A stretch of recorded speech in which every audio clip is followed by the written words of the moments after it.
जय हिंद। एक बार फिर से स्वागत है आप सभी का आपकी क्लास जीके जीएस की मोस्ट जो आपको एमसीक्यू फॉर्मेट में मिलेगी। तो आप इस क्लास को पूरा करिएगा और उसके बाद आप कमेंट बॉक्स में अपना स्कोर भी बताएंगे कि आपका क्या स्कोर हुआ है और आपके ये पेपर से रिलेटिव 2019 के पेपर से रिलेटिव आपके क्वेश्चन होने वाले हैं। तो चलते हैं बिना किसी देरी के अपने पहले प्रश्न पे और देखते हैं हमारा पहला प्रश्न क्या है। तो यहाँ पे पूछा गया है कि भारत की संसद का नाम क्या है। भारत की संसद का नाम पूछा गया है। तो मैं आपको बता दूं कि भारत की संसद का नाम संसद ही है। तो ऑप्शन ए आप याद रखेंगे। और देखो कांग्रेस जो है ये किस देश की संसद का नाम है, अगर पूछ दिया गया तो आप क्या बताएंगे। तो याद रखना ये अमेरिका की संसद का नाम है। ठीक है। अब देखो डाइट यहाँ पे दे रखा है, डाइट ये काफ़ी बार पूछा जा चुका है। एसएससी जीडी और आर्मी अग्निवीर दोनों एग्जामों में पूछा जा चुका है। हो सकता है कि आपके पेपर में पूछ लिया जाए। तो आप याद रखना डाइट जो है ये जापान की संसद का नाम है। कहाँ की? जापान की संसद का नाम है। तो मैं उम्मीद करता हूँ आपको यहाँ पे मैंने जो भी बताया है आपने नोट किया होगा। और यहाँ पे पूछा गया है कान्हा राष्ट्रीय उद्यान किस राज्य में है। कान्हा राष्ट्रीय उद्यान किस राज्य में है। तो इसका सही जवाब आपका देखो ये शेरों का सबसे बड़ा राष्ट्रीय उद्यान है, ये भी ध्यान रखना। और मैं बता दूं ये कहाँ पर है, ये आपके मध्य प्रदेश में पड़ता है। कहाँ पर? मध्य प्रदेश में। और देखो मध्य प्रदेश में आपका एक शायद कूनो नेशनल पार्क भी पड़ता है ना, जहाँ निमामिया से 8 चीते आए थे। क्या? निमामिया से 8 चीते आए थे, ये तो आपको पता ही होगा। तो ये भी आप याद रखना। और देखो मध्य प्रदेश से आपसे क्या क्या पूछा जा सकता है जो कि मैं आपको बताने वाला हूँ। देखो सबसे ज़्यादा जंगल जो हैं वो भी आपके मध्य प्रदेश में पाए जाते हैं। और देखो मध्य प्रदेश में आपके सबसे ज़्यादा दाल पैदा होती है, दाल। और देखो मध्य प्रदेश में सोयाबीन होता है ना, जिसमें सबसे ज़्यादा प्रोटीन होता है। तो सोयाबीन जो है ये भी मध्य प्रदेश में पैदा होता है। और देखो सोयाबीन की वजह से इस मध्य प्रदेश को सोया प्रदेश भी बोलते हैं। तो ये भी आप याद रखेंगे। और देखो उत्तर प्रदेश में कौन सा राष्ट्रीय उद्यान है, तो देखो जो पूछा जा सकता है वो याद रखना आपका कौन सा हो जाएगा, दुधवा नेशनल पार्क आप याद रखेंगे। और देखो गुजरात में आपका कौन सा, गिर नेशनल पार्क, तो ये भी आप याद रखेंगे, गुजरात में गिर नेशनल पार्क। अब मैं आपसे एक पूछता हूँ, रणथंभौर जो राष्ट्रीय उद्यान है वो कौन से राज्य में स्थित है। ये आप मुझे क्या करेंगे, आप भाई कमेंट बॉक्स में बताएंगे। और देखो जो मोदी यादव, जो कि मुझे लगभग लगता है कि वो मुझे हर क्वेश्चन का आंसर बताते हैं। तो आप इसका आंसर बताएंगे कमेंट बॉक्स में। और देखो यहाँ पे इस प्रश्न का जवाब करिएगा कि सुंदरवन राष्ट्रीय उद्यान भारत के किस राज्य में है। सुंदरवन राष्ट्रीय उद्यान भारत के किस राज्य में है। देखो सुंदरवन राष्ट्रीय उद्यान और सुंदरवन डेल्टा, ठीक है, सुंदरवन राष्ट्रीय उद्यान और सुंदरवन डेल्टा, ये देखो दोनों में से कोई भी पूछा जा सकता है। तो आप याद रखेंगे ये कहाँ पर पड़ता है, तो ये पड़ता है आपका पश्चिम बंगाल में। तो पश्चिम बंगाल ऑप्शन ए लगा देना, बिल्कुल सही जवाब। और देखो दुनिया का सबसे बड़ा डेल्टा पूछेगा तो वो आपका सुंदरवन डेल्टा है, ये भी आप याद रखेंगे। और भारत में है, पश्चिम बंगाल में पड़ता है। और चलते हैं दोस्तों अपने अगले प्रश्न की तरफ। आज देखो थोड़ा फास्ट चलेंगे क्योंकि मुझे लगता है कि ज़्यादा लंबी क्लास हो जाती है। मैं एक्स्ट्रा आपको बता देता हूँ। तो कुछ बच्चे क्लास को बीच में छोड़ देते हैं, तो ऐसा नहीं करना है मेरे भाई। और सभी क्वेश्चनों को देखना है क्योंकि ये आपके लिए आज बहुत मोस्ट इंपॉर्टेंट, जो आपके प्रीवियस ईयर जो आपका 2019 में एग्ज़ाम हुआ था वहाँ से आज ये प्रश्न मैंने इसमें लिए हैं। तो यहाँ पे देखिए, यहाँ पे दिया गया है कि गौतम बुद्ध ने अपना पहला उपदेश कहाँ दिया था। गौतम बुद्ध ने अपना पहला उपदेश कहाँ दिया था, तो मेरे भाई ये सारनाथ में दिया था। सारनाथ ऑप्शन ए आपका क्या हो जाएगा, सही जवाब हो जाएगा। और देखो एक पूछा जाएगा कि गौतम बुद्ध को ज्ञान की प्राप्ति कहाँ हुई थी, तो ज्ञान की जो प्राप्ति है वो बोध गया में हुई थी। तो ये भी आप याद रखेंगे। और देखो गौतम बुद्ध जी को महापरिनिर्वाण क्या बोलते हैं, जो उनकी मृत्यु है वो कहाँ हुई थी, तो वो कुशीनगर में हुई थी। तो ये भी आप याद रखेंगे। और चलते हैं भाई अपने अगले प्रश्न की तरफ। देखिए यहाँ पे बोला गया है कि किस राज्य का लिंगानुपात 1000 से अधिक है। किस राज्य का लिंगानुपात 1000 से अधिक है।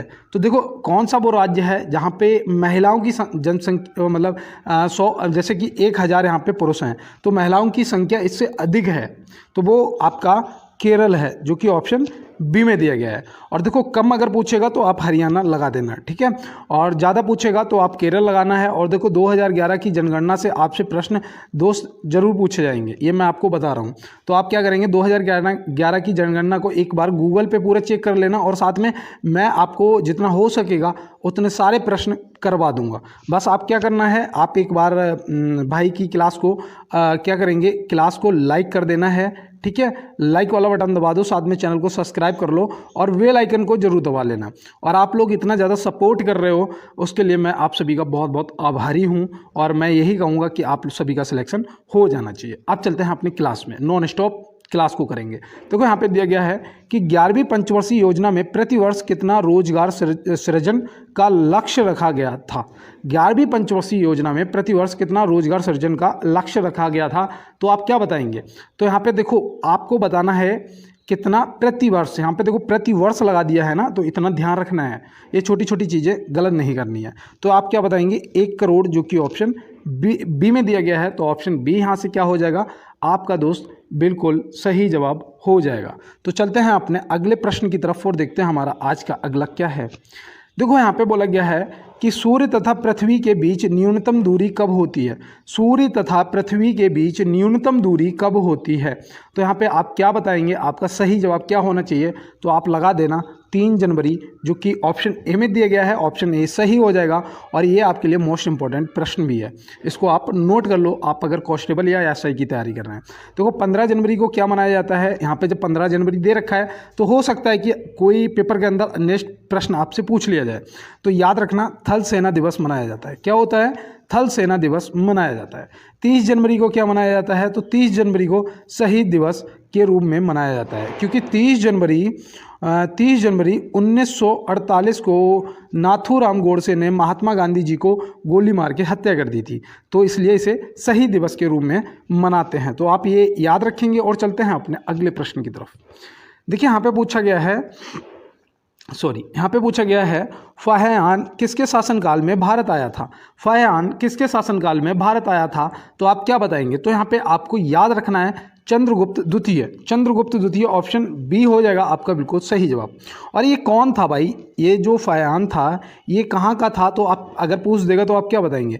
तो याद रखना, ऐसे भी प्रश्न पूछा जा सकता है कि चंद्रगुप्त द्वितीय के शासनकाल में कौन चीनी यात्री भारत आया था। तो क्या था भाई, ये चीनी यात्री था, चीन से आया था। तो याद रखना चीनी यात्री था। तो मैं उम्मीद करता हूँ आपको याद रहेगा। और देखो हेनसांग अगर पूछेगा तो ये हर्षवर्धन के शासनकाल में आया था। कौन, हेनसांग अगर पूछा जाएगा तो आप क्या बताएंगे, ये हर्षवर्धन के शासनकाल में भारत आया था। तो आप ये याद रखेंगे। और चाणक्य जी तो आपको पता ही होंगे कि ये चंद्रगुप्त मौर्य के प्रधानमंत्री, ठीक है, पीएम प्रधानमंत्री थे, तो ये भी याद रखेंगे। और देखो ये चंद्रगुप्त मौर्य के आचार्य भी थे, उन्हें पढ़ाया था, और उन्हें कह सकते हैं हम कि शून्य से सम्राट तक का सफ़र भी चंद्रगुप्त मौर्य को चाणक्य जी ने ही तय करवाया था। तो यहाँ पे देखिए दिया गया है कि गुप्त वंश का वह कौन था जिसने हूणों को भारत पर आक्रमण से रोका। देखिए अगर आप एसआई की तैयारी कर रहे हैं या कांस्टेबल की तैयारी कर रहे हैं तो ये प्रश्न आपके लिए मोस्ट इम्पॉर्टेंट है मेरे भाई। अब देखो यहाँ पे पूछा गया है कि गुप्त वंश का वह कौन था जिसने हूणों को भारत पर आक्रमण से रोका। तो वो भाई कौन था, तो आप यहाँ पे बिल्कुल सही जवाब लगा देंगे अपना स्कंदगुप्त, जो कि ऑप्शन सी में दिया गया है। और देखो मैं आपको बताऊं स्कंदगुप्त तो हो ही जाएगा। अगर आपसे मौर्य वंश का संस्थापक पूछा जाएगा तो आप चंद्रगुप्त मौर्य को लगा देना है, ठीक है, चंद्रगुप्त मौर्य को लगा देना है। और देखो यहाँ पे महाराणा प्रताप जी दिए गए हैं, तो इनके सम्मान में मैं 2 लाइन जरूर कहना चाहूँगा कि द्वंद्व कहाँ तक पाला जाए, युद्ध कहाँ तक टाला जाए, राणा का तू वंशज है, फेंक जहाँ तक भाला जाए। तो चलते हैं दोस्त, बिल्कुल भाला को वहाँ तक फेंकेंगे जहाँ तक हमारा गोल है, और हम अपने गोल तक जरूर एक दिन पहुँचेंगे, ये हमें जरूर विश्वास है। तो यहाँ पे देखिए दिया गया है कि किस मुगल बादशाह का मूल नाम रोशन अख्तर था। तो भाई किस मुगल बादशाह का मूल नाम रोशन अख्तर था, तो यहाँ पे आप क्या बताएंगे। तो यहाँ पे याद रखना मोहम्मद शाह, जो कि ऑप्शन सी में दिया गया। एक नाम और था इसका, अगर पता है तो बताओ कमेंट बॉक्स में, और नहीं पता है तो आप क्या करेंगे, तो आप नोट करेंगे। तो नोट कर लीजिएगा, रंगीला, ठीक है, क्या, रंगीला भी बोलते थे। तो ये भी आप याद रखेंगे।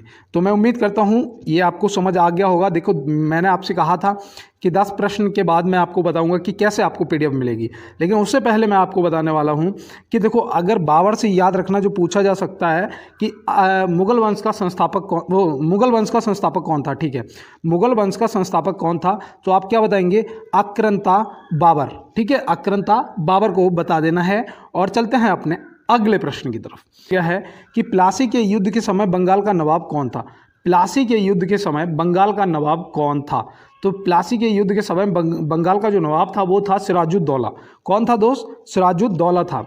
और प्लासी का युद्ध हुआ कब था, अगर ये पूछ देंगे तो क्या बताओगे, प्लासी का युद्ध कब हुआ था अगर पूछ देगा तो यार याद रखना है 1757। क्या याद रखोगे, 1757 आपको याद रखना है। देखो कुतुबुद्दीन ऐबक कौन था बताओ, नहीं पता है तो याद रखना है यार, ये गुलाम वंश का संस्थापक था। क्या, गुलाम वंश का संस्थापक था। लेकिन अगर आपसे वास्तविक संस्थापक अगर पूछा जाएगा गुलाम वंश का तो आप क्या बताएंगे, तो याद रखना इल्तुतमिश। क्या याद रखोगे, इल्तुतमिश याद रखना है, ठीक है।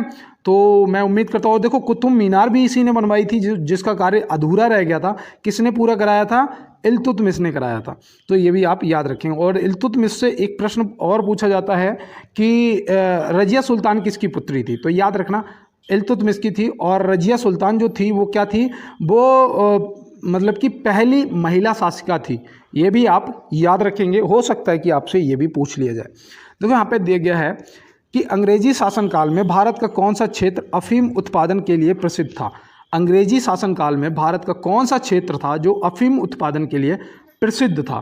तो आप तुरंत बता देंगे कि भैया वो तो बिहार था, जो कि ऑप्शन बी हो जाएगा आपका बिल्कुल सही जवाब। और आंध्र प्रदेश तो मैं आपको रोज ही बताता हूँ कि 1953 में ये भाषा के आधार पर बनने वाला पहला राज्य था, जो कि आप याद रखेंगे।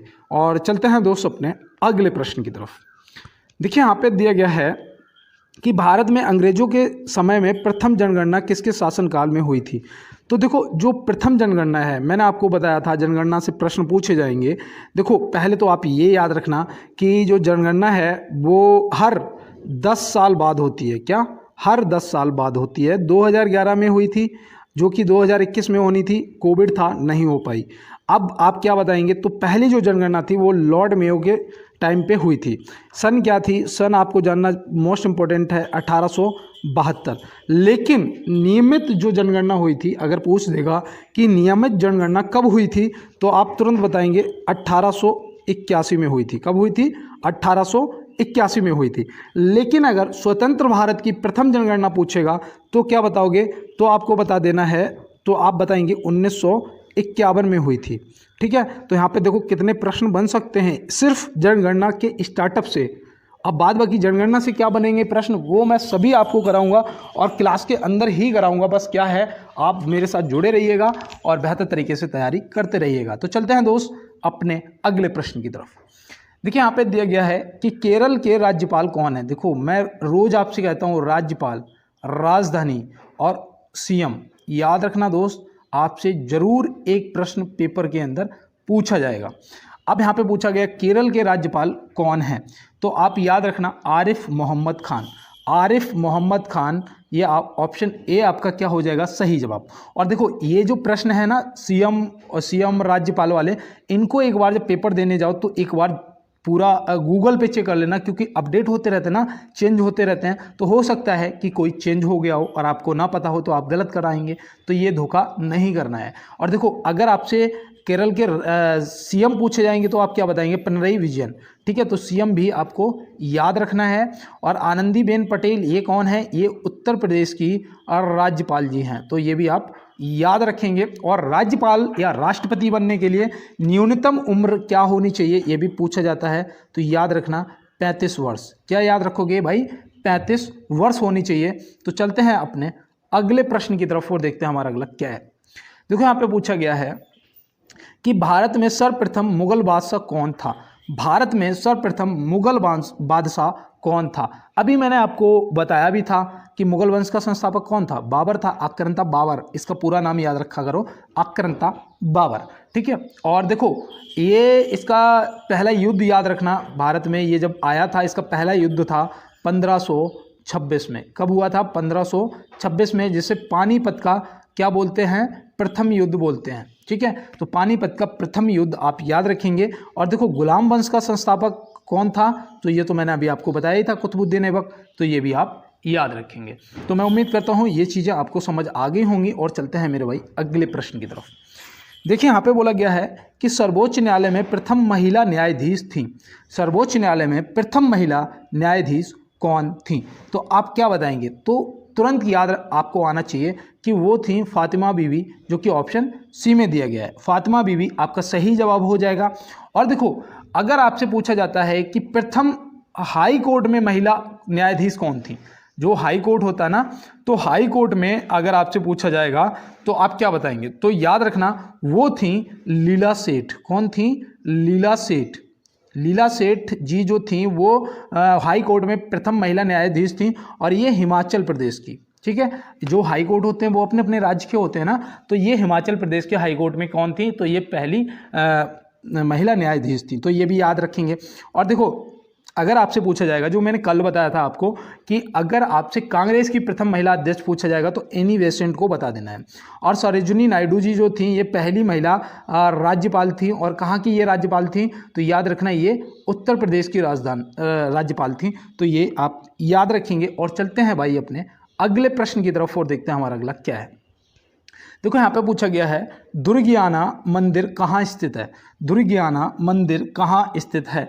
तो ये आपको तुरंत पता होना चाहिए। ये भाई अमृतसर में स्थित है। अमृतसर में स्थित है। अगर आपसे पूछा जाएगा कि स्वर्ण मंदिर कहाँ स्थित है, तो वो भी स्वर्ण मंदिर भी आपका कहाँ स्थित है? तो ये भी आपका अमृतसर में स्थित है। तो ये आप याद रखेंगे। देखो अगर मैं आपसे पूछता हूँ कि हावड़ा ब्रिज कहाँ स्थित है, बताइए हावड़ा ब्रिज कहाँ स्थित है? तो हावड़ा ब्रिज जो आपका स्थित है वो है कोलकाता में। कहाँ पर है? कोलकाता में स्थित है। तो ये भी आप याद रखेंगे। और चलते हैं दोस्तों अपने अगले प्रश्न की तरफ और देखते हैं हमारा अगला क्या है। छत्रपति शिवाजी ने कितनी उम्र में तोरड़ का किला जीता था? छत्रपति शिवाजी ने कितनी उम्र में तोरड़ का किला जीता था? तो आप यहाँ पे क्या बताएंगे? आपका सही जवाब क्या होना चाहिए? तो याद रखना 15 वर्ष की उम्र में, जो कि ऑप्शन सी में दिया गया है। लेकिन अगर आप एसआई की तैयारी कर रहे हैं, सब इंस्पेक्टर की तैयारी कर रहे हैं, तो आपको सन भी पूछा जा सकता है। तो आप क्या बताएंगे? तो आपको याद होना चाहिए 1649। क्या बताएंगे? 1649 आप याद रखेंगे, जो कि आपका सही जवाब हो जाएगा। तो चलते हैं दोस्तों अपने अगले प्रश्न की तरफ। देखिए यहाँ पे पूछा गया है कि विश्व की सबसे प्राचीन धर्म पुस्तक कौन सी है? विश्व की सबसे प्राचीन धर्म पुस्तक कौन सी है? तो देखो सबसे प्राचीन धर्म पुस्तक पूछेगा तो वो आपका ऋग्वेद हो जाएगा। ठीक है, वेद कितने हैं? वेदों की संख्या कितनी है मेरे भाई? 4 है। कौन कौन से? ऋग्वेद और आपका यजुर्वेद, अर्थवेद और सामवेद। तो ये देखो 4 आपके वेद हैं, आप याद रखेंगे, जिसमें सबसे पुराना धर्म पुस्तक आपकी ऋग्वेद है। अब देखो अगर सबसे बड़ा महाकाव्य पूछा जाएगा तो आप क्या बताएंगे? महाभारत को बताएंगे। सबसे बड़ा आपका जो महाकाव्य है जो आपका महाभारत हो जाएगा। अगर आपसे पूछा जाएगा कि महाभारत को किसने लिखा था तो आप क्या बताएंगे? तो आप क्या बताएंगे? वेद व्यास जी। बताइए कमेंट बॉक्स में बताइएगा। चलिए मैं आपको ऐसे ही बताता हूँ, वेद व्यास। आप मुझे कमेंट बॉक्स में कंफर्म कराएंगे। देखो वाल्मीकि जी ने क्या किया था? यहाँ पे वाल्मीकि जी लिखा हुआ है। तो वाल्मीकि जी ने क्या लिखा था? तो इन्होंने रामायण को लिखा था। ये भी आप याद रखेंगे। रामायण को किसने? वाल्मीकि जी ने लिखा था। महाभारत को किसने? वेद व्यास जी ने लिखा था। और ऋग्वेद जो है सबसे पुराना है। और देखो आपसे एक सबसे पुरानी स्मृति भी पूछी जाएगी। देखिए मैं आपको ज़्यादा समय प्रश्न पे नहीं दे रहा हूँ, आपको एक्स्ट्रा चीज़ें बता रहा हूँ जिनको आप नोट कर लिया करो, जब पढ़ने बैठा करो। देखो याद करना है ना तो आपको लिखना पड़ेगा, जितना लिखोगे उतना ही याद होगा, ये कन्फर्म है। सुनने से कुछ नहीं होता है मेरे भाई। तो आप याद रखना, जो आपकी सबसे पुरानी स्मृति पूछी जाएगी वो आपकी है मनुस्मृति। क्या है? मनुस्मृति। तो ये आप याद रखेंगे। तो चलते हैं दोस्तों अपने अगले प्रश्न पे और देखते हैं हमारा अगला क्या है। और देखो कल मुझे ना एक भाई का कॉल आया था। मैं अपना व्हाट्सएप नंबर तो सभी को दे ही देता हूँ, वही मेरे कॉल का नंबर है। तो मुझे कल एक व्हाट्सएप पे कॉल आया था। तो उसने मुझसे पूछा कि भैया कभी कभी ऐसा लगता है कि हार जाएंगे या नहीं हो पाएगा। तो मैं आपको बता दूं दोस्त, मैंने उसको भी यही बोला था, सिर्फ 2 लाइनें, और आपको भी बोल रहा हूँ कि रात रात भर जाग कर पढ़ना शुरू कर दो। रात भर जाग कर पढ़ना शुरू कर दो, क्योंकि किस्मत के सितारे तभी चमकेंगे जब नींद आपकी अधूरी रहेगी। याद रखना दोस्त, अगर नींद अधूरी नहीं रहती है, पूरा सोते हो ना, तो फिर यार सितारा चमकना मुश्किल है। ठीक है, और इसको देखो मैं इसीलिए कहता हूँ क्योंकि मैं कोई टीचर नहीं हूँ, बस आप जैसा मैं भी स्टूडेंट हूँ, मैं भी तैयारी कर रहा हूँ, मैं भी उसी दौड़ में हूँ, शामिल हूँ जिसमें आप हो। तो इसीलिए मैं आपको सिर्फ एक वो रास्ता बताता हूँ कि जहाँ से आप निकल सकते हो इस समस्या से। मतलब समस्या तो नहीं कह सकते, लेकिन हाँ निकल सकते हो, अपने गोल तक पहुंच सकते हो। देखो यहाँ पे दिया गया है, रैयतवाड़ी व्यवस्था कब लागू की गई थी। रैयतवाड़ी जो व्यवस्था है ये 1920 में लागू की गई, 1820 में लागू की गई थी। ऑप्शन ए लगा देंगे, बिल्कुल सही जवाब। और ये कहाँ पर इसका स्टार्ट, मतलब ये रैयतवाड़ी जो व्यवस्था है इसकी शुरुआत कहाँ हुई थी, तो आप याद रखना ये मद्रास में हुई थी। कहाँ पर, मद्रास में। तो ये भी आप याद रखेंगे। और देखो उस टाइम जो क्या कहते हैं उसे, वायसराय जो था वो कौन था, तो वो टॉमस मुनरो था। उसी ने इसको आरंभ किया था, टॉमस मुनरो, याद रखना। ठीक है, टॉमस मुनरो। और देखो यहाँ पे 1896 दे रखा है। 1896 में क्या हुआ था, तो 1896 में आधुनिक ओलंपिक की शुरुआत हुई थी, शायद आपको याद होगा, और ये पूछा भी जाएगा आपसे। और याद रखना एथेंस में। कहाँ पर, एथेंस में। तो ये भी आप याद रखेंगे। आधुनिक ओलंपिक खेलों की शुरुआत 1896 में एथेंस में हुई थी, ये आप याद रखेंगे। और देखो 1919 13 अप्रैल, ये भी आपसे हो सकता पूछ लिया जाए, जलियांवाला बाग हत्याकांड हुआ था, तो ये आप याद रखेंगे। तो चलते हैं दोस्त अपने अब अगले प्रश्न की तरफ। किस धर्म सुधारक की मृत्यु भारत के बाहर हुई थी। किस धर्म सुधारक की मृत्यु भारत के बाहर हुई थी। तो अब यहाँ पे आप क्या लगाएंगे, सही जवाब करिएगा फटाफट। तो यहाँ पे आपका सही जवाब होना चाहिए राजा राम मोहन राय जी, जो कि ऑप्शन बी में दिए गए हैं। तो चलते हैं दोस्त अपने अगले प्रश्न की तरफ और देखते हैं हमारा अगला क्या है। राजा राम मोहन राय द्वारा ब्रह्म समाज की स्थापना कब की गई थी। राजा राम मोहन राय जी द्वारा ब्रह्म समाज की स्थापना कब की गई थी। तो ये तो आपको पता चल ही गया होगा कि राजा राम मोहन राय जी ने ब्रह्म समाज की क्या स्थापना की थी, इतना तो पता चल ही गया। अब कब करी थी, यहाँ पे ये पूछ देगा, तो याद रखना 1828, जो कि ऑप्शन ए में दिया गया है। आपसे पूछा जा सकता है कि फॉरवर्ड ब्लॉक की स्थापना कब हुई थी। फॉरवर्ड ब्लॉक, जो कि आप याद रखना जब कांग्रेस से मतलब कि सुभाष चंद्र बोस जी अलग हुए थे, तो उन्होंने 1939 में फॉरवर्ड ब्लॉक की स्थापना की थी। ठीक है, क्या फॉरवर्ड ब्लॉक की स्थापना की थी, तो ये भी आप याद रखेंगे। और चलते हैं मेरे भाई अपने अगले प्रश्न की तरफ। देखिए यहाँ पे दिया गया है कि बुकर पुरस्कार किस क्षेत्र में दिया जाता है। बुकर पुरस्कार किस क्षेत्र में दिया जाता है। तो देखो मैं आपको बताऊं, अगर नहीं पता है तो यहाँ पे तो आपका सही जवाब डी हो जाएगा। क्या हो जाएगा, डी हो जाएगा। क्योंकि खेल के लिए तो आपका पहले दिया जाता था राजीव गांधी खेल रत्न पुरस्कार, जिसका नाम बदलकर अब क्या हो गया है, मेजर ध्यानचंद खेल रत्न पुरस्कार, जिनको हॉकी का जादूगर भी बोला जाता था। किसे, मेजर ध्यानचंद जी को हॉकी का जादूगर बोला जाता था। तो ये तो आपको पता ही होगा। अब देखो वीरता के क्षेत्र में कौन सा दिया जाता है, ये तो आप कमेंट बॉक्स में बताएंगे। फिल्म के क्षेत्र में क्या दिया जाता है, तो फिल्म के क्षेत्र में क्या ऑस्कर अवार्ड दिया जाता है, बताइए कमेंट बॉक्स में। ऑस्कर अवार्ड दिया जाता है। और देखो बुकर पुरस्कार जो है ये किस क्षेत्र में दिया जाता है, तो इसका मैं सही जवाब आपको बताने वाला हूँ, साहित्य के क्षेत्र में दिया जाता है। ये नोबेल पुरस्कार के बाद दूसरा सबसे बड़ा पुरस्कार है। नोबेल पुरस्कार के बाद साहित्य के क्षेत्र में बुकर पुरस्कार दूसरा सबसे बड़ा पुरस्कार है। इसकी शुरुआत कब हुई, तो इसकी शुरुआत कब हुई अगर आपसे ये पूछा जाएगा तो तुरंत बता देना है, 1968 में हुई। कब हुई थी, 1968 में हुई थी। ठीक है, और नोबेल पुरस्कार की शुरुआत कब हुई थी, फटाफट बताइएगा। चलिए मैं आपको ऑप्शन देता हूँ 1900, और दूसरा ऑप्शन देता हूँ 1901, और तीसरा देता हूँ इनमें से कोई नहीं। अब आप मुझे कमेंट बॉक्स में बताएंगे।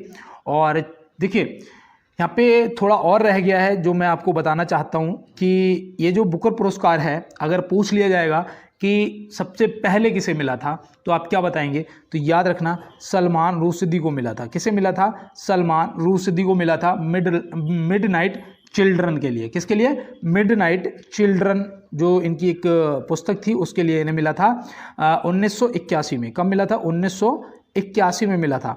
तो ये भी देखो याद रखना है। साहित्य के क्षेत्र में बुकर पुरस्कार दिया जाता है, नोबेल पुरस्कार के बाद सबसे बड़ा पुरस्कार है। 1968 में शुरुआत हुई थी। सलमान रुश्दी को पहली बार मिडनाइट चिल्ड्रन के लिए 1981 में मिला था। तो मैं उम्मीद करता हूं अब यहां से कोई भी संदेह नहीं रह गया होगा इस प्रश्न पे। और चलते हैं अपने अगले प्रश्न पे। समुद्री जल का पीएच मान कितना होगा। समुद्री जल का पीएच मान कितना होगा। तो देखो समुद्री जल का जो पीएच मान है वो होता है 8.4। कितना होता है 8.4, जो कि ऑप्शन ए में दिया गया है। अब अगर आपसे रक्त का पीएच मान पूछा जाएगा तो आप क्या बताएंगे, तो आप बताएंगे रक्त का 7.4। रक्त का पीएच मान आपका कितना होता है 7.4 होता है। अगर आपसे लार का पीएच मान पूछा जाएगा, लार का, जो लार होती है ना, मुंह से लार निकल आती है, तो जो लार का पीएच मान होता है वो होता है 6.5। क्या होता है 6.5। मैं आपसे दूध का पीएच मान पूछ रहा हूं तो आप मुझे बताइएगा, अगर नहीं पता है तो नोट करिएगा 6.4। क्या होता है 6.4 होता है। आपसे अगर पूछा जाएगा मूत्र का पीएच मान क्या होता है तो आप क्या बताएंगे, तो आपको बता देना है 4.8 होता है। कितना होता है 4.8 होता है। अब यहाँ पे देखिए क्या रह गया बताओ। देखो यहाँ पे समुद्र का पीएच मान आपको जल का बता दिया, रक्त का बता दिया, और आपको लार का भी बता दिया, दूध का भी बता दिया, मूत्र का भी बता दिया, और जो शराब होती है, दारू होती है, उसका कितना होता है, उसका शायद मुझे याद नहीं आ रहा है, 2.4 के लगभग होता है। जो दारू शराब होती है ना, उसका पीएच मान 2.4 के लगभग होता है। और ये एक बार चेक करके आप मुझे कमेंट बॉक्स में ज़रूर बताना। पहले तो आप कोई कमेंट नहीं करते हो जो कि मैं किसी का कमेंट हाईलाइट करूं, पहले तो कोई आप करते नहीं हो, लेकिन आपको करना चाहिए। इससे क्या होता है ना, आपकी स्पीड बढ़ती है। मैं आपको वही बता रहा हूँ यार, जिससे आप अगर देख सकते हो कि मैं आपके साथ वाला आज अगर यहाँ तक पहुँचा हूँ तो इसका क्या रीजन रहा होगा, तो वो यही है कि क्वेश्चन का अगर आंसर पता है तो तुरंत उसे दो ताकि कभी भूलोगे नहीं। तुरंत उसे लिख दो जहाँ भी बोला जाए ताकि आप कभी भी उसे भूलेंगे नहीं। इंटरनेट पर उपलब्ध होने वाली प्रथम भारतीय पत्रिका थी।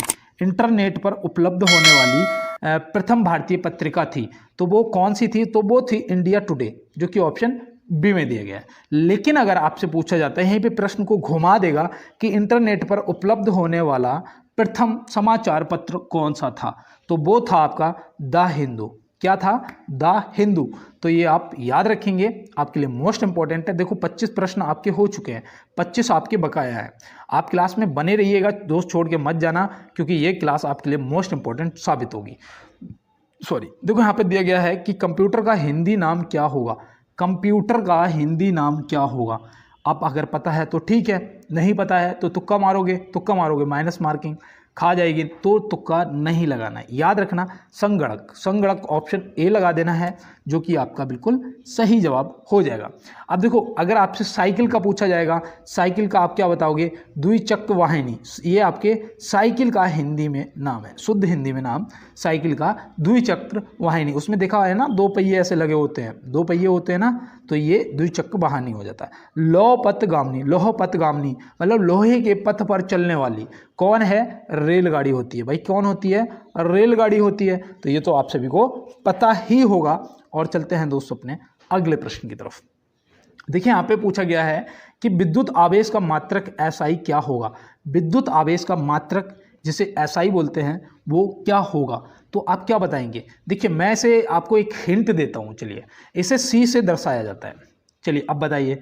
तो तुरंत भैया मुझे समझ आ गया, आप कूलाम की बात कर रहे हो ना। हाँ भाई मैं कूलाम की बात कर रहा हूँ, कूलाम होगा। लेकिन अगर विभवांतर का पूछ दिया जाएगा एसआई, तो आप क्या बताएंगे, तो उसे वी से दर्शाया जाता है। बताइए चलिए, तो वो आपका वोल्ट हो जाएगा। तो ये भी आप विभवांतर का एसआई याद रखेंगे, वोल्ट होता है। और चलते हैं दोस्तों अपने अब अगले प्रश्न की तरफ। देखिए यहाँ पे दिया गया है थर्मामीटर का आविष्कारक कौन है। थर्मामीटर का आविष्कारक कौन है, तो ये आप याद रखना, ऑप्शन ए हो जाएगा गैलीलियो गैलीली थर्मामीटर के आविष्कारक हैं। थर्मामीटर का कार्य क्या होता है बताइए। ये बॉडी के टेम्परेचर को नापता है ना भाई। अगर आपको फीवर आ जाता है, आपने देखा होगा डॉक्टर आपकी जीभ के नीचे लगा देता है, वो क्या होता है, थर्मामीटर होता है, जिससे आपका टेम्परेचर पता चल जाता है कि फीवर है या नहीं है। तो ये आप याद रखेंगे और मैं उम्मीद करता हूँ आपको याद रहेगा भी। इससे रिलेटिव आपको और ये बता दूँ कि ये जो गैलीलियो था ना, ये जो गैलीली था, ये कहाँ के थे, तो आपसे अगर पूछेगा तो आप बताना इटली के थे। कहाँ के थे, इटली के थे। और इन्होंने इसके जो आविष्कार है वो कब करा था, अगर ये पूछ देगा तो आप क्या बताओगे, तो आप तुरंत बताना 1593। क्या बताओगे, 1593 बताओगे। और देखो पीडीएफ के लिए ये आंसर दिख रहा है ना, यहीं पे आंसर लगा देता हूँ, तो याद रखना 1593, ठीक है, आविष्कार किया था। अब देखो यहाँ पे मैं आपको और बता दूँ, यहाँ पे आपका अलेक्जेंडर फ्लेमिंग, ये मैंने शायद अभी 2 दिन पहले ही आपको बताया था कि अलेक्जेंडर फ्लेमिंग ने किसकी खोज की थी। तो याद रखना, पूछा जाएगा दोस्त, पेनिसिलिन की खोज की थी। किसकी? पेनिसिलिन की खोज अलेक्जेंडर फ्लेमिंग ने की थी।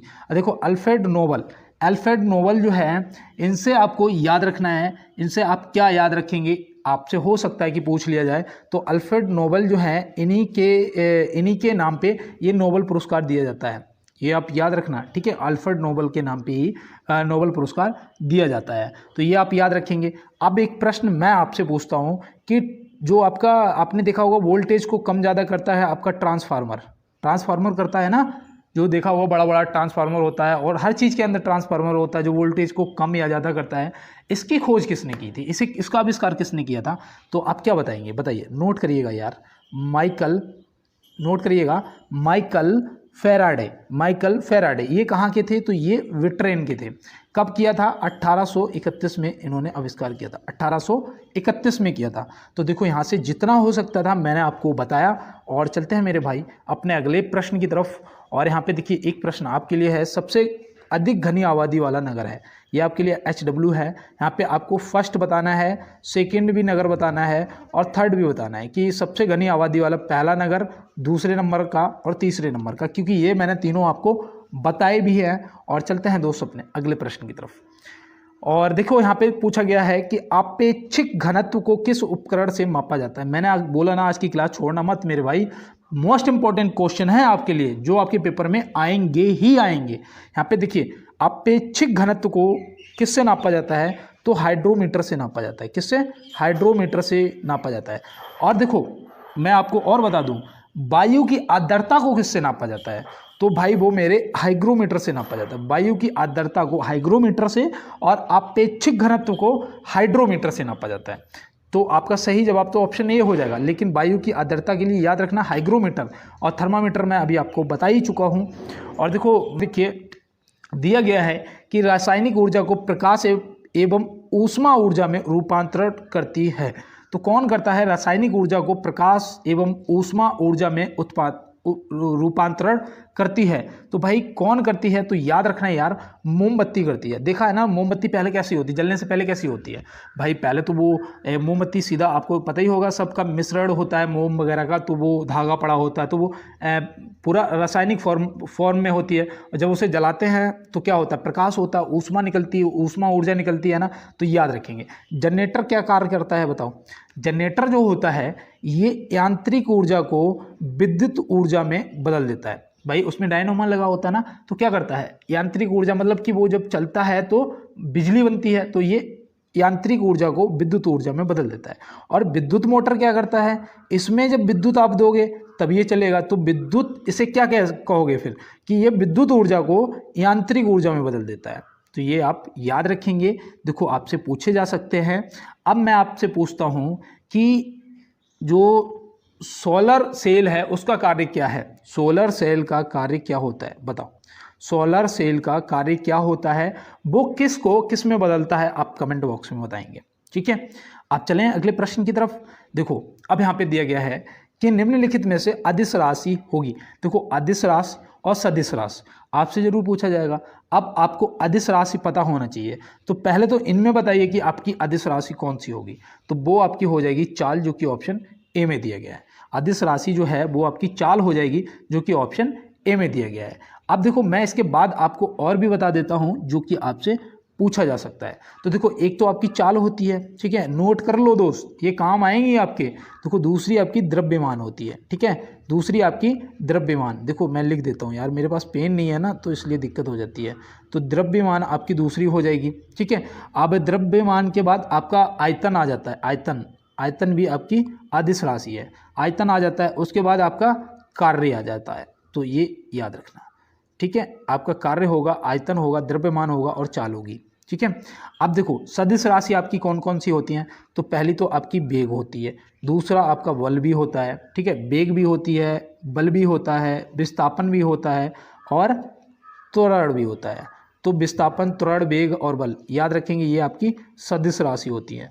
और आपकी अदिश राशि आपकी चाल हो जाएगी। और जो भी मैंने बताया है ये आप याद रखेंगे। और चलते हैं अपने अगले प्रश्न की तरफ। वर्तमान सेबी अध्यक्ष कौन है? वर्तमान सेबी के अध्यक्ष कौन है? देखो ये तो पूछे ही, वर्तमान से आपसे मंत्रिमंडल पूरा पढ़ के जाना दोस्त, कहीं से कुछ भी पूछा जा सकता है। तो वर्तमान सेबी के अध्यक्ष कौन है? तो आप बताएंगे माधवीपुरी बुच। माधवीपुरी बुच ऑप्शन ए लगा देना। और इनसे पहले कौन थे? तो इनसे पहले जो थे, इन्होंने किसकी जगह ली? तो वो थे अजय त्यागी जी। अजय त्यागी जी की जगह इन्होंने ली, किसने? माधवीपुरी बुच जी ने। डॉक्टर विवेक जोशी कौन है? अगर आपको पता है तो बताओ फटाफट, अगर नहीं पता है तो मैं आपको बता रहा हूँ, आप नोट कर लो। डॉक्टर विवेक जोशी जो है ये जनगणना आयुक्त है। क्या है ये? जनगणना आयुक्त आपके, एक मिनट, हाँ, विवेक जोशी जी जनगणना आयुक्त हैं। तो ये आप याद रखेंगे और कोई भी गलती नहीं होनी चाहिए, और अगर गलती हो भी जाती है तो उसके लिए तो मैं ही पहले सॉरी बोल देता हूँ। और अगर आपको कोई ऐसा लगता है डाउट तो आप कमेंट बॉक्स में ज़रूर बताना। देखो यहाँ पे दिया गया है कि मैं 35 क्वेश्चन के बाद आपको 2 लाइन सुनाऊंगा दोस्त, मज़ा आ जाएगा। देखो यहाँ पे दिया गया है कि भारत की प्रथम महिला लोकसभा अध्यक्ष कौन थी? भारत की प्रथम महिला लोकसभा अध्यक्ष कौन थी? तो आप यहाँ पे क्या बताएंगे? तो याद रखना, मोस्ट इम्पॉर्टेंट है मीरा कुमार जी। मीरा कुमार, जो कि ये आपके लिए मोस्ट इम्पॉर्टेंट प्रश्न है कि ये प्रथम महिला लोकसभा अध्यक्ष थी। ठीक है, तो मैं उम्मीद करता हूँ ये आपको याद रहेगा, और अगर कोई भी दिक्कत आ रही है तो आप मुझे ज़रूर बताएंगे। और देखो सुषमा स्वराज जी जो हैं ये कौन थी? तो इनसे भी एक प्रश्न बनता है कि प्रथम महिला विदेश मंत्री जो थी वो सुषमा स्वराज जी थी। तो सुषमा स्वराज जी आप याद रखेंगे, प्रथम महिला विदेश मंत्री। प्रथम महिला आईपीएस किरण बेदी जी, प्रथम महिला आईपीएस किरण बेदी जी, तो ये भी आप याद रखेंगे। तो चलते हैं अब अपने अगले प्रश्न की तरफ। मौलिक अधिकारों को समानता का अधिकार क्या है? मौलिक अधिकारों में समानता का अधिकार क्या है? तो मौलिक अधिकारों में समानता का अधिकार क्या है, ये आपका 2019 में आया हुआ प्रश्न है मेरे भाई। अब आप मुझे बताइएगा मौलिक अधिकारों में समानता का अधिकार क्या है? तो याद रखना, कानून के समक्ष सभी लोग समान हैं। कानून के समक्ष सभी लोग समान हैं, तो ये आप याद रखेंगे। और देखो मैं आपको बताऊं, धर्म की स्वतंत्रता जो है ये आपके अनुच्छेद 25 में आती है। ठीक है, धर्म का प्रचार एवं धर्म की स्वतंत्रता, तो ये आप याद रखना दोस्त, हो सकता है कि आपसे पूछ लिया जाए। ठीक है, और देखो मैं आपको बता दूं कि जो समानता का अधिकार है ना, समानता का जो अधिकार है ये अनुच्छेद कहाँ से कहाँ तक पड़ता है? तो 14 से 18 तक आता है। कहाँ तक? 14 से 18 तक। ठीक है, समानता का जो अधिकार है वो अनुच्छेद 14 से 18 तक होता है। और आपसे ज़्यादातर पेपर के अंदर पूछा जाता है कि किस अनुच्छेद में अस्पृश्यता उन्मूलन दिया गया है। तो अस्पृश्यता उन्मूलन से संबंधित आपका अनुच्छेद जो है वो आपका है 17। तो ये देखो याद रखना मेरे भाई, हो सकता है कि पेपर के अंदर कहीं से कुछ पूछ लिया जाए। तो यहाँ पे देखो दिया गया है, भाषण और अभिव्यक्ति की स्वतंत्रता किस मौलिक अधिकार के अंतर्गत आता है? आपने देखा होगा जो आपके पत्रकार लोग होते हैं तो इन्हें कौन से अनुच्छेद के अकॉर्डिंग ये शक्ति प्राप्त होती है कि ये किसी से भी जाके सवाल जवाब करने लगते हैं? तो याद रखना, भाषण और अभिव्यक्ति की स्वतंत्रता किस मौलिक अधिकार के अंतर्गत आती है? तो याद रखना ये स्वतंत्रता का अधिकार है। ये स्वतंत्रता का अधिकार है जो कि आपके ऑप्शन ए में दिया गया है। तो ये आप याद रखेंगे। अब देखो इससे मैं संबंधित आपको और बताता हूँ। आप याद रखना कि आपका जो 25 से अनुच्छेद, देखो मैं इधर लिख देता हूँ, अनुच्छेद 25 से 28 तक, अनुच्छेद 25 से 28 तक आपका क्या आता है? धार्मिक स्वतंत्रता आती है। क्या? धार्मिक स्वतंत्रता। ठीक है, ये आप याद रखेंगे, पहली चीज। दूसरा आप याद रखना, जो आपसे पूछे जाते हैं इंपॉर्टेंट वही मैं आपको बताता हुआ चल रहा हूँ। ठीक है, आपका आर्टिकल आपसे पूछा जाएगा 32 में क्या आता है? तो इसमें याद रखना, संवैधानिक उपचारों का अधिकार। क्या? संवैधानिक उपचारों का अधिकार आपका अनुच्छेद 32 में आता है। तो ये भी आप याद रखेंगे। और मेरे भाई अब हम चलते हैं अपने अगले प्रश्न की तरफ।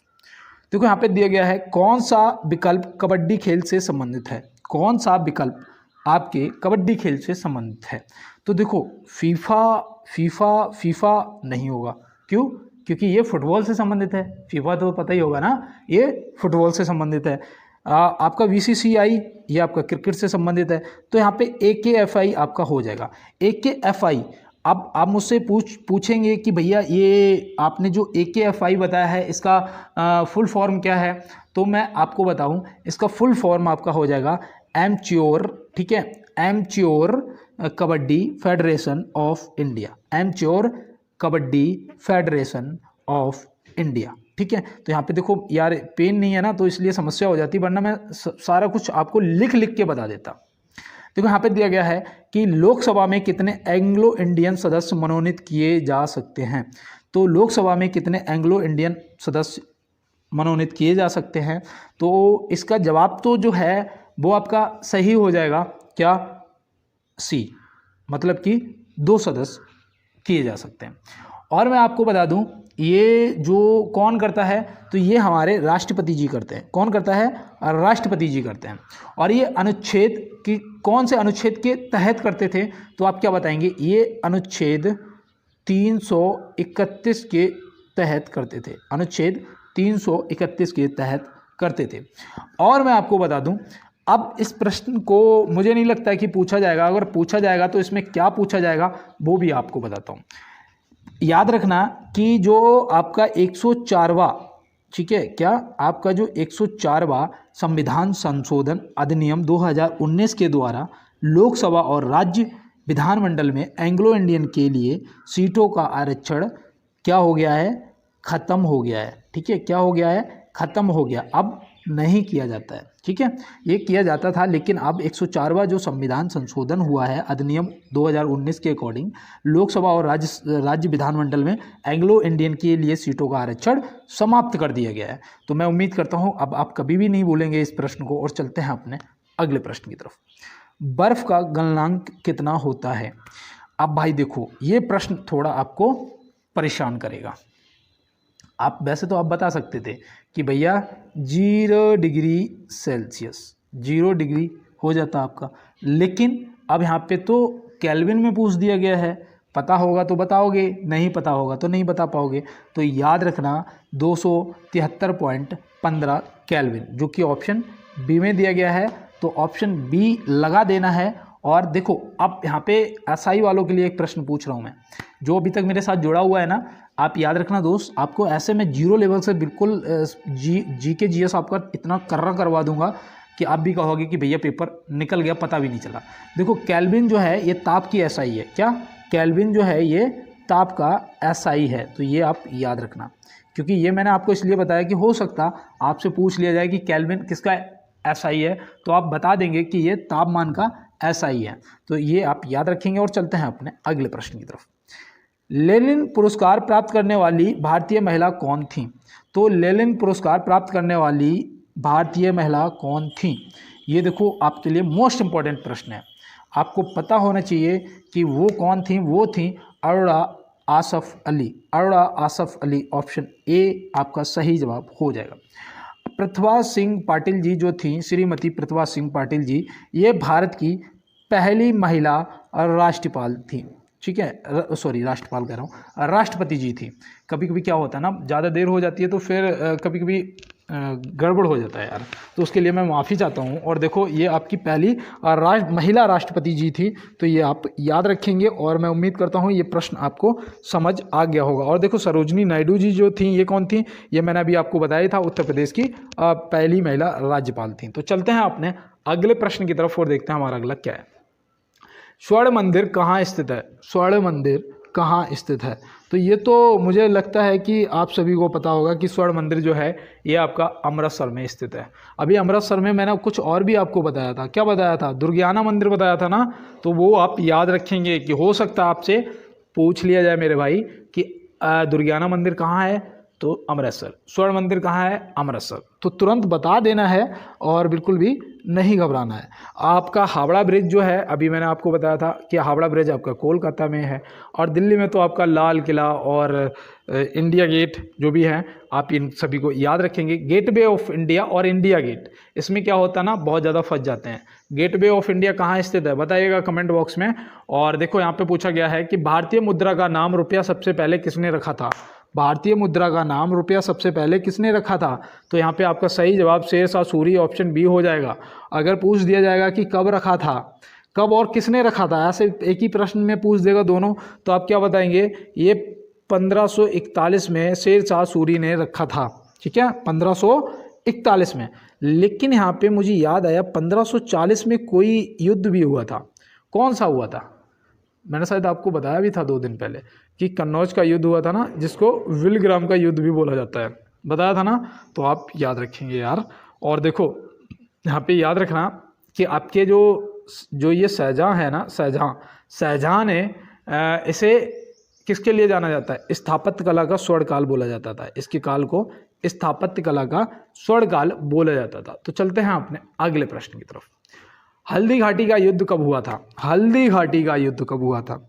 अब मेरे भाई हल्दी घाटी का युद्ध फटाफट बताइएगा, तो अगर पता है तो ठीक है, और नहीं पता है तो नोट करो 1576, 1540 में अभी मैंने आपको बताया था। अब देखो 1556 में क्या हुआ था, 1556 में आपका पानीपत का द्वितीय युद्ध हुआ था, और 1526 में आपका पानीपत का प्रथम युद्ध हुआ था, ठीक है। अब देखो 1526 में मैंने आपको बता दिया पानीपत का प्रथम युद्ध हुआ था। अब मुझे बताइएगा 1527 में कौन सा युद्ध हुआ था, आप मुझे बताएंगे 1528 में कौन सा युद्ध हुआ था, आप मुझे बताएंगे 1529 में कौन सा युद्ध हुआ था, ठीक है। 1540 ये रहा, 1556 ये रहा, 1576 ये रहा। देखो 1500 से इन युद्धों से बाहर क्या पूछेगा यार, आपको लगता है कि इनसे भी बाहर पूछ लेगा, ये 1500 की सीरीज है पूरी। अब मुझे बताइए, देखो ये आपका पानीपत का प्रथम युद्ध हो जाएगा 1526, तो जब पानी पिया तो खाना भी खाएगा, तो खाना खाएगा तो खानवा के युद्ध हो जाएगा 1527 में। भाई 1 साल पहले पानी पी लिया, 1 साल बाद खाना खा लिया, तो 1527। अब आपका हो जाएगा चंदेरी का युद्ध, तो ये आपका चंदेरी का हो जाएगा 1528। आपका हो जाएगा कौन सा, घग्गर का युद्ध। भाई पानीपत, खानवा, चंदेरी और घग्गर का युद्ध आपका 1529 हो जाएगा। और अगर कोई भी मुझसे एरर हो जाती है तो उसके लिए मैं पहले ही सॉरी बोल देता हूँ कि ऐसा हो जाता है, कभी कभी दिमाग से उतर जाता है चीज़ों को। जैसे कि अभी मुझे वहाँ पे बताना था कि 1939 के बारे में, फॉरवर्ड ब्लॉक के बारे में, और मैंने वहाँ पे क्या लिख दिया था 1839। तो ये होता है, कभी कभी दिमाग से उतर जाता है, उसके लिए माफ़ी चाहते हैं यार। देखो यहाँ पे दिया गया है कि पॉलिटिक्स ऑफ चरखा नामक पुस्तक के लेखक कौन है। पॉलिटिक्स ऑफ चरखा नामक पुस्तक के लेखक कौन है, ये भाई आपके प्रीवियस ईयर पेपर जो आपका आया था, पहले जो पेपर हुआ था 19 में, उसका ये वहाँ से ये क्वेश्चन मैंने लिया है उस पेपर से, और यहाँ पे आपसे पूछा है कि पॉलिटिक्स ऑफ चरखा नामक पुस्तक के लेखक कौन है। तो आपके JV कृपलानी जी हैं, जो कि ऑप्शन सी में दिए गए हैं। महात्मा गांधी जी, याद रखना, इनकी रोज़ मैं आपको बताता हूँ, माई एक्सपेरिमेंट विद द तुत, ये पुस्तक जरूर पूछी जाएगी। अब देखो चाणक्य जी से याद रखना अर्थशास्त्र, जो कि राजनीति पे आधारित थी, ठीक है। अर्थशास्त्र जो आपकी है वो कृषि और राज्य व्यवस्था और राजनीति पे आधारित थी, तो ये भी आप याद रखेंगे। और चाणक्य जी का 2 नाम आप मुझे कमेंट बॉक्स में बताइएगा कि क्या विष्णुगुप्त और कौटिल्य, सही बता रहा हूँ मैं, आप मुझे कमेंट बॉक्स में बता के जरूर अवगत कराएं। और आप लोग यार कमेंट बॉक्स में बताते नहीं तो मुझे अच्छा नहीं लगता है, मैं सच बता रहा हूँ। देखो यहाँ पे दिया गया है कि भारत में गरीबी हटाओ का नारा किस पंचवर्षीय योजना में दिया गया था। आपकी पंचवर्षीय योजनाएं जरूर पूछी जाएंगी, जो कि पहली पंचवर्षीय योजना आपकी कब हुई थी, 1551 में प्रथम पंचवर्षीय योजना थी, जो जिसका फोकस कृषि पे सबसे ज़्यादा किया गया था। किस पे, कृषि पे सबसे ज़्यादा किया गया था। तो ये आप याद रखना, पूछा जाएगा कि जो मुख्य योजना का उद्देश्य था वो क्या था। जैसे यहाँ पे भारत में गरीबी हटाओ का नारा किस पंचवर्षीय योजना में दिया गया, तो ये 5वीं पंचवर्षीय योजना में दिया गया था। और दूसरी पंचवर्षीय योजना में क्या हुआ था, इसमें भारी उद्योग लगाया गया था, ठीक है, भारी उद्योग से संबंधित है। और ये देखो आर्मी के पेपर में भी पूछा गया था। पंचवर्षीय योजनाएं हर पेपर में पूछी जाती हैं, 2011 की जनगणना हर पेपर में पूछा जाता है प्रश्न आपका, तो ये सब आप याद रखेंगे। और देखो मैं आपको बताऊं, जो पंचवर्षीय योजना का कार्यकाल था वो क्या रहा होगा, बताओ मुझे। तो याद रखना 1974 से 1978, क्या बताओगे, 1974 से 1978, ठीक है, 1974 से 1978 आपका हो जाएगा सही जवाब। और चलते हैं अपने अगले प्रश्न की तरफ। श्वेत क्रांति का संबंध है, श्वेत क्रांति का संबंध है, क्रांतियों से संबंधित प्रश्न पूछे जाएंगे। तो श्वेत क्रांति का जो संबंध है वो है दुग्ध उत्पादन से, जो कि यहाँ पे दूध उत्पादन दे रखा, ऑप्शन ए आपका सही हो जाएगा। और देखो इसी टाइम जब ये श्वेत क्रांति लॉन्च हुई थी, उस टाइम में याद रखना इसके साथ में इससे मतलब कि रफ्तार पकड़ाने के लिए एक ऑपरेशन फ्लड भी स्टार्ट हुआ था। क्या हुआ था, ऑपरेशन फ्लड भी स्टार्ट हुआ था, तो ये भी याद रखना आपके काम आएगा, ठीक है, ऑपरेशन फ्लड। और देखो इसका जो सूत्रधार था वो कौन थे, तो वो डॉक्टर वर्गीस कुरियन थे। कौन थे? डॉक्टर वर्गीस कुरियन। तो ये भी आप याद रखेंगे। देखो तिल जो है ये आपकी पीली क्रांति से संबंधित है। पीली क्रांति से संबंधित है।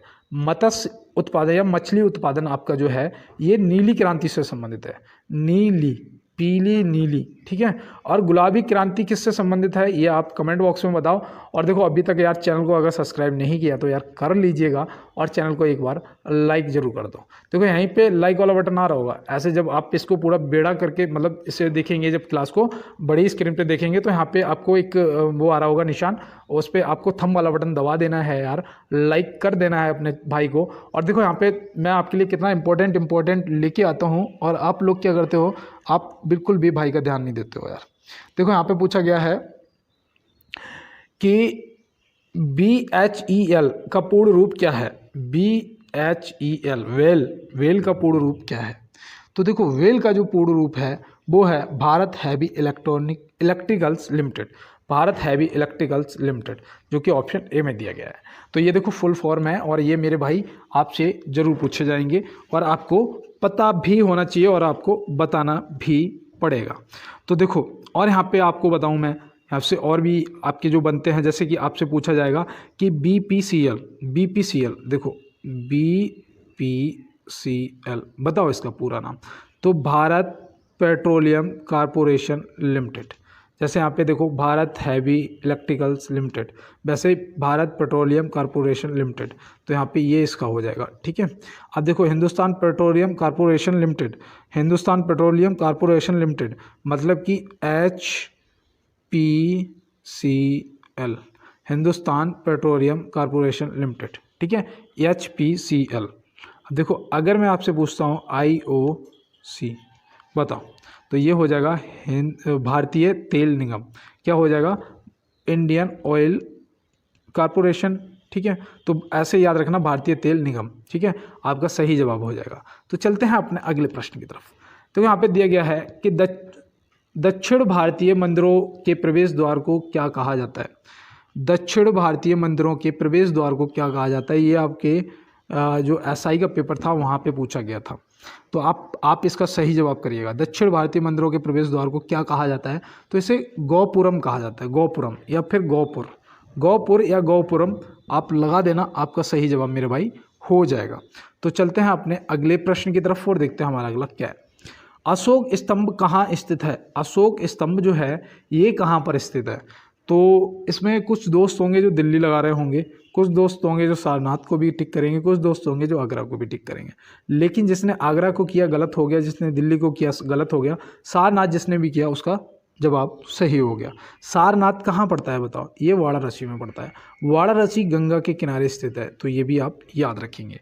किसके? गंगा के किनारे स्थित है। तो देखो इसका जो निर्माण है वो किसने करवाया था? तो वो अशोक स्तंभ का जो निर्माण है वो अशोक ने करवाया था। कब? 250 ईसा पूर्व। कब कराया था? 250 ईसा पूर्व में अशोक ने करवाया था। और ये देखो क्या है, ये हमारा राष्ट्रीय प्रतीक भी है ना, तो ये भी आप याद रखेंगे। और चलते हैं दोस्त अपने अगले प्रश्न की तरफ। भारत में किस नदी पर सबसे ऊंचा झरना पाया जाता है? भारत में किस नदी पर सबसे ऊंचा झरना पाया जाता है? तो भाई याद रखना ये शरावती नदी पर पाया जाता है। कहाँ पर? शरावती नदी पर पाया जाता है। तो इस झरने को क्या बोलते हो आप? इसको जोग या गरसोप्पा बोलते हो ना? जोग या गरसोप्पा बोलते हो ना? तो बताओ मुझे कमेंट बॉक्स में। तो आपका सही जवाब जोग या गरसोप्पा शरावती नदी पर पाया जाता है। दोस्त मिलते हैं अगली क्लास में अगले प्रश्नों के साथ। जय हिंद, वंदे मातरम, भारत माता की जय। मिलते हैं नेक्स्ट क्लास में।